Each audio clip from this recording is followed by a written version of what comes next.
ఆ విజయవాడ నడిబొడ్డున వెలిసిన ఇంద్రకీలాది కనకదుర్గమ్మ ఆశీస్సులతో ఈనాడు ఈ యొక్క కార్యక్రమాన్ని ఇంత ఘన విజయం చేయడానికి విచ్చేసిన తల్లి భక్తులందరూ కూడా నా హృదయపూర్వక ఆహ్వానం పలుకుతూ దేవీ త్వంభక్తులపై సర్వకార్య విధాయిని కలువి కార్య సిద్ధార్థముపాయ గురురత్నత శృణుదేవి పరోక్షామి అని అధసప్త శ్లోకిలో దీంతో ప్రారంభం అవుతుంది. శుభాచ దేవీ త్వంభక్తులపై సర్వకార్య విధాయిని కలువి కార్య సిద్ధార్థముపాయ గురురత్నత శృణుదేవి పరోక్షామి కుంజికా స్తోత్రమంతం మేన ప్రభావిణ జండి చాప శుభ భవేత్. అటువంటి సర్వమంగళ మంగళే శివే సర్వార్థ సాధికే శరణ్య త్రయంబకే గౌరీ నారాయణి నమోస్తుతే సర్వబాధ ప్రశమనం త్రైలోక్య శైక్లేశ్వరి ఏవమేవ త్వయా కార్యమస్మద్వైరి వినాశనం. అటువంటి ఆ ఇంద్రకీలాదులు వెలిసిన ఆ దుర్గమ్మ ఆశీస్సులు అందరిపైన ఆవిడ కరుణా కటాక్ష వీక్షణాలను ప్రసరింపజేయాలని ప్రార్థిస్తూ మరి ఈనాడు ఈ యొక్క శరన్నవరాత్రులు సందర్భంగా మొన్ననే ఈ యొక్క ఇది సాంస్కృతిక వేదిక, ఇంతకుముందు ఇది 5వ సభ ఇప్పుడు జరిగేది. అంటే ఇంతకుముందు పున్నమి ఘాట్ దగ్గర ప్రారంభించి ఈనాడు ఇక్కడ ఈ సాంస్కృతిక కార్యక్రమం అది 11 రోజులు జరుగుతుంది. ఇదేమో 46 రోజులు ఈ యొక్క కార్యక్రమాన్ని ఏర్పాటు చేయడం జరిగింది.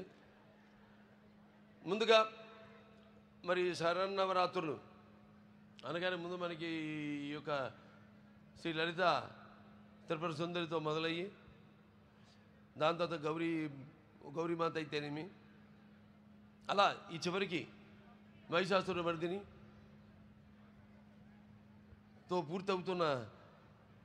కాబోతున్న ఈ యొక్క క్షేత్రానికి ఇవాళ ప్రతి సంవత్సరం ఎంతో వేలాది మంది భక్తులు రావడం, దీక్ష పూని ఇక్కడికి రావడం,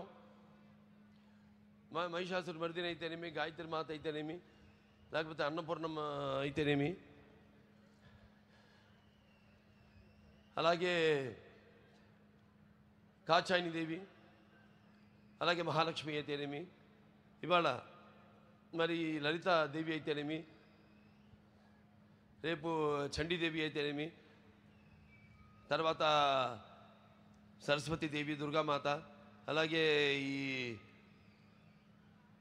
మహిషాసుర మర్దిని,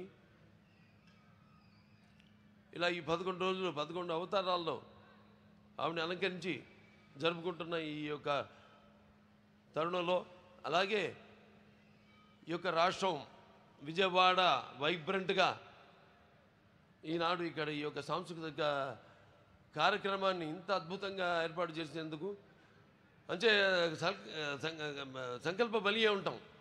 మనం చేసే మంచి పనైనా ఆ ప్రకృతి అలాగా దేవుళ్ళందరూ సహకరిస్తారని ఎంత అద్భుతంగా ఈ కార్యక్రమం ఈరోజు చూస్తున్నాం మనం. ఎప్పటికప్పుడు ప్రతి వాళ్ళల్లో ఒక భయం, ఎప్పుడు ఎక్కడ వర్షం పడుతుంది, ఎక్కడ ఏ ఆటంకం కలుగుతుంది కార్యక్రమాలకని. అటువంటిది ఆ దేవి కృప వల్ల అంత దిగ్విజయంగా విజయవంతంగా జరుగుతుంది ఈ కార్యక్రమం. అంతే సంకల్ప బలీయం అంటాను. అలాగే చతుషష్ఠి కళలకు గానం చేయని మన భారతదేశం ఆ కళల వెలుగును ప్రపంచం నలుమూలలా ప్రసరింపజేసి మన దేశ ఔన్నత్యాన్ని చాటి చెప్పడానికి దోహదపడిన ఎందరో మహానుభావులు పుట్టిన మన భారతదేశం నిజంగా కళాఖండ దేశం అని చెప్పుకొని గర్వపడాలి. నిజమే, మన దేశం గొప్పదే, కళ గొప్పదే, కళకి చావు లేదు. అటువంటి కళలను పునరుద్ధరించడానికి నేటి తరం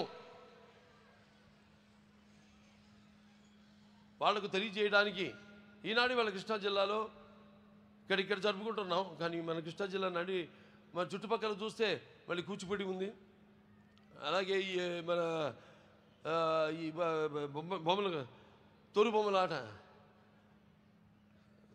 బొమ్మలాటలకి అయితేనేమి అన్నిటికీ ఎంతో ప్రసిద్ధమైన మన ఈ కృష్ణా జిల్లా, అందున ఇక్కడ విజయవాడలో ఈ కార్యక్రమం జరుపుకోవడం అంటే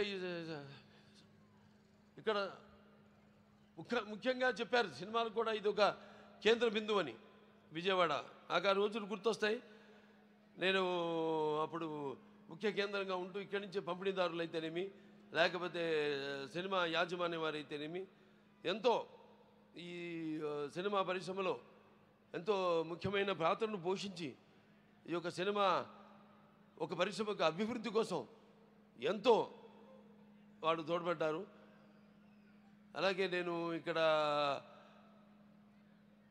ఎన్నో ఉత్సవాల్లో అంటే దుర్గమ్మ మాత జరిగిన ప్రతి ఈ యొక్క శరన్నవరాత్రుల్లో పాల్గొనడం అయితేనేమి వీటిలో, అలాగే మానవ సేవే మాధవ సేవ అంటాం.